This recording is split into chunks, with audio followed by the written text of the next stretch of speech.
अस्सलाम वालेकुम व्यूअर, बात करूंगा काजू के बारे में कि काजू हमारी सेहत के लिए कितना ज़रूरी है और काजू खाने से हम कौन सी बीमारी का इलाज कर सकते हैं और काजू के अंदर कौन सा विटामिन पाया जाता है जो कि हमें डेली लाइफ में लेना ज़रूरी है। जिन लोगों का वज़न कम है और वो अपना वज़न बढ़ाना चाहते हैं तो उनके लिए काजू काफ़ी फायदेमंद है। और इसके अलावा अगर बाल गिरते हैं या अगर बाल टूटते हैं और इसके अलावा अगर बालों की ग्रोथ स्टॉप हो गई हो तो ऐसे लोगों को काजू का इस्तेमाल करना चाहिए, क्योंकि काजू के अंदर विटामिन ई मौजूद है जो कि बालों के लिए काफ़ी फायदेमंद है।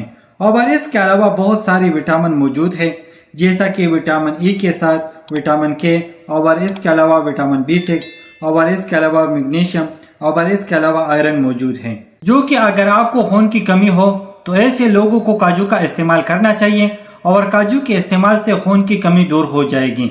और काजू के अंदर कैलोरीज 131 होती है, और इसके अलावा काजू के अंदर प्रोटीन 5 ग्राम होती है और कार्बोहाइड्रेट 12 ग्राम होती है और फैट्स 9 ग्राम होती है और फाइबर 1 ग्राम होती है। और जितनी भी मिनरल है वो आपकी बॉडी के लिए इम्प्रूवमेंट करने में मदद करती है। और अगर आप कम मिकदार में काजू का इस्तेमाल करें तो इससे आप अपना वजन कम कर सकते हैं। अगर ज्यादा मिकदार में इस्तेमाल करें तो वजन बढ़ भी सकता है। और इसके अलावा काजू इस्तेमाल करने से कोलेस्ट्रॉल लेवल कम भी कर सकते हैं और हार्ट अटैक का रिस्क भी कम हो जाती है। और काजू शुगर की मरीज के लिए बहुत अच्छा है, क्योंकि थोड़ा सा काजू खाने से भूख खत्म हो जाती है, इस वजह से शुगर कंट्रोल करने में मदद मिलती है। और इसके अलावा आंखों के लिए काजू काफ़ी फायदेमंद है, यानी जिन लोगों का नज़र कमज़ोर है उनके लिए काजू काफ़ी फायदेमंद है।